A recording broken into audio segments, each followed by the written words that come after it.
Good afternoon, ladies and gentlemen. This is Rusty 78609 in his casita in Central Texas, and there's a fox just went across that way. There he is again.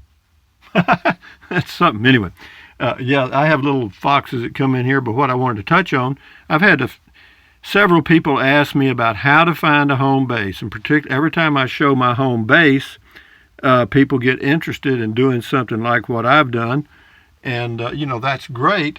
And I'll tell you, let me get this lighting kind of to help this a little better here, maybe. Just put this down, and maybe that'll either make it worse or better, huh?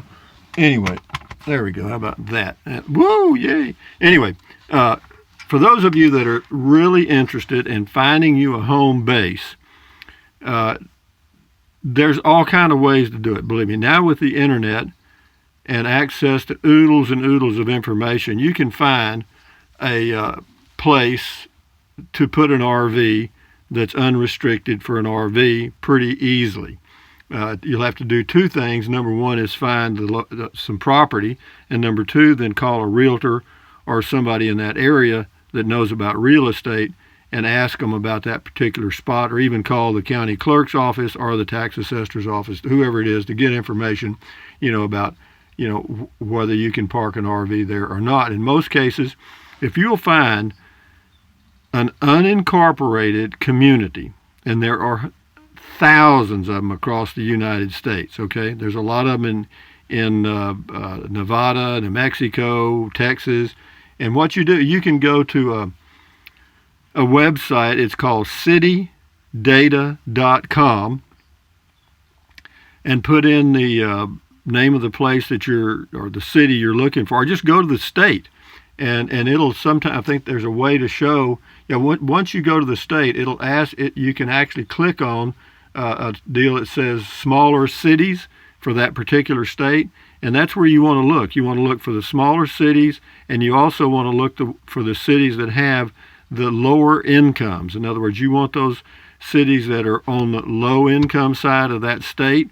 Why? Because the cost of living will be a little cheaper. And you can also, on that web page, you can find out what the cost of living is in that particular city or that area. And it's not a city because it's not incorporated. But the indicators that I look for, if I was going to look for another piece of property, I would go on the citydata.com website, and I would look for areas that are pretty much economically depressed. Why? Because that means the price of land is going to be cheap. If you want to see that the cost of housing is less than the other parts of the state, you want to see that the incomes are less than other parts of the state, and and then as far as the population density and so forth. But cities around 5,000 people in that range are nice little communities. Why? Because they'll have a few little stores there and some stuff. You know what I mean? And if you get down to like 2,000, 1,000. Those may be a little bit too small. And then as far as climate data, all of that's available. You can check the monthly temperature and the rainfall and all that stuff. You can find out what the elevation is, and it just depends on what you're looking for. If you're looking for a place to live year-round, then look at the year-round climate and see if it's something you can deal with. If it's just a place you're going to be there in the winter or the summer, then look at those temperatures at that particular time and see if that's what you want. And the prices will range anywhere from under $1,000 a lot to maybe $5,000 to $10,000 a lot, and everywhere in between. But what you're going to get at those prices is nothing. I mean, there's not going to be any services available. In other words, you're not going to have electricity, you're not going to have water, you're not going to have septic. You may or may not have a paved road. Usually it's going to be gravel going to your home spot. Hopefully, if you can, what you want to look for, though, if it is a gravel road, you don't want it too far off a paved road. And also zoom out, on the satellite deal and see what's next to you, because you don't want to be right next to the city dump or a chicken hatchery or a pig farm or a feed lot, and all of that kind of stuff. And then, once you've, not nailed down or not nailed down totally, but at least got to the point that you're interested in that particular site and you've gathered the information related to that particular piece of property, What's the cell phone signal like? What else? Can you get electricity out there, and if so, how much? Because electricity can be very helpful. You can do a lot with solar, but if you have power, that opens up a Pandora's box to run your air conditioner and all kind of other stuff, which is very, very, very, very nice on a year-round basis. Now, if you're just going to be there for a particular season and you're not worried about running an AC or a heater, well, then don't worry about it. As far as water, you can haul water. It's not a big deal. For one or two people, it's not a big deal. You can work into it. But again, the website that I use and used, I didn't use it when I found this property. This website wasn't even available, but I go to it every now and then and just check out properties around cities that I think might be interesting, because when you get around 4,000 feet in elevation, that's a pretty good area. That's not going to be great for summers. It's going to be a little warm, like Nevada, New Mexico, Texas, anywhere, but it'll be comfortable. It won't be horrible, all right? But you get down around 2,000 feet, that helps. Every 1,000 feet you go up, they say the temperature drops about 3 degrees plus or minus, and but again, that's just a guideline. I'm not sure that's totally accurate, but my suggestion for you guys that are looking for home bases is, don't give up, because, if you will just do it logically, number one, define pretty much what you want. Do you want a city lot?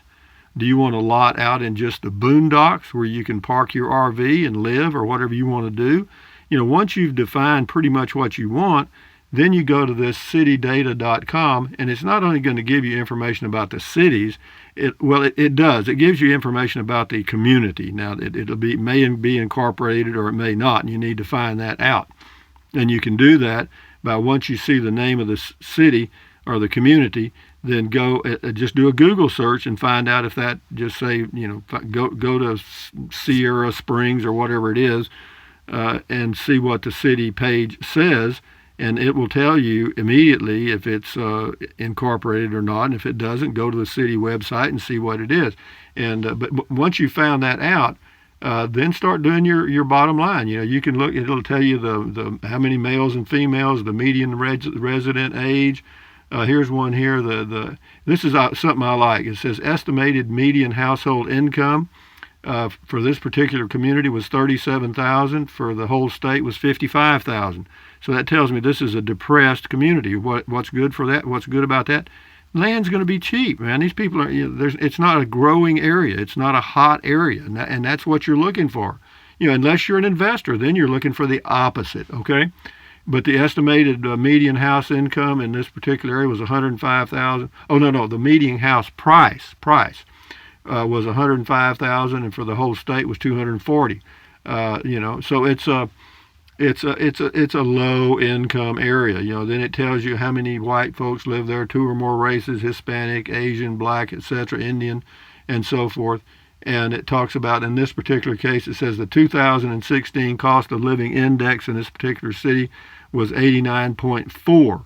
Well, which is less than average. The U.S. average, of course, is 100, and this is below average. Is that good? Sure, yeah. But you'll find a lot of them, man. And you just go up there and click on the state, and then, once you get to the state, it'll give you, at the top of the page, it'll say the state name, and then it'll say smaller cities, small cities, and then it'll give you some other stuff. But yeah, you just click on smaller cities, and it'll give you a whole list of small towns. I would recommend populations around 3,000 to 5,000.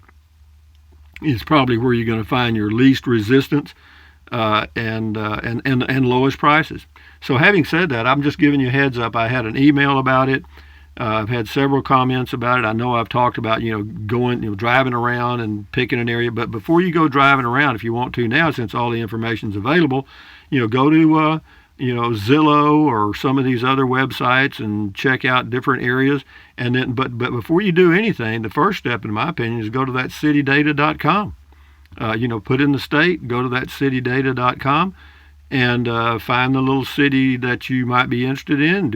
Go find out about the prices of property in that area, and just logically boil it down to, is this something I'm interested in or not? And, ultimately you can drive out there or drive into that area and maybe check 4 or 5 properties while you're there, or maybe catch 3 or 4 little communities on the way. And but you're going to have to do something. I can't do it for you. You know what I mean? It's not like I'm in business to help people find places to park RVs and stuff. But it is with a logical process. You'll be able to find something that you will be quite satisfied with. I really believe that, at a price you can afford, because I'm telling you, you can find places. There's lots available out there in some of these little old places for under $1,000. It's nothing there. It's just desert.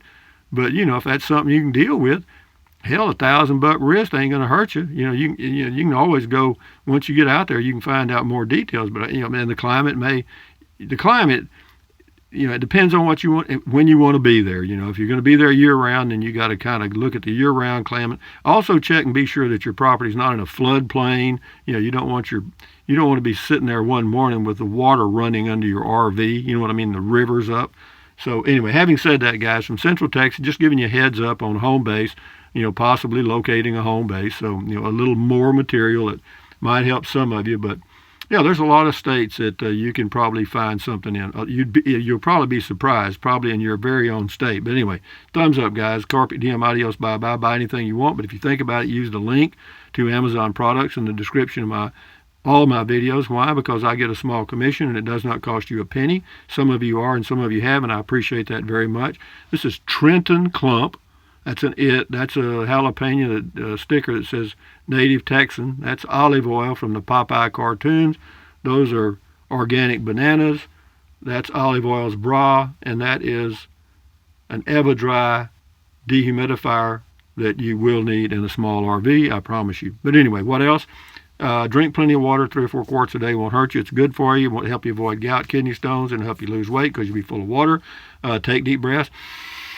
Breathe in really deep, hold it for a few seconds, and then breathe out slowly. Why? Because that relieves stress, and relieving stress does what? Lowers your blood pressure. Is that good for you? Sure it is. Yeah, check it out. What else? Stretch, swivel, walk. Walk once or twice a day, or do something once or twice a day to exercise your body. You'll feel better, and you may live a little longer because of it. And what else? Stand guard at the door of your mind. Don't let negative Nancy or negative Ned get inside of your head, okay? Accentuate the positive, eliminate the negative, and enjoy your life. And whenever you get into the process of looking for this home base or whatever it's going to be for you, maybe it's going to be just a second place to go, or in the summer or winter or fall or whatever, don't give up, okay? Don't give up. I realize it's frustrating and it's time consuming, but that's life. Polishing a diamond, first of all, you got to polish a diamond. Step 1's find a diamond, right? Anyway, guys, adios amigos, bye-bye.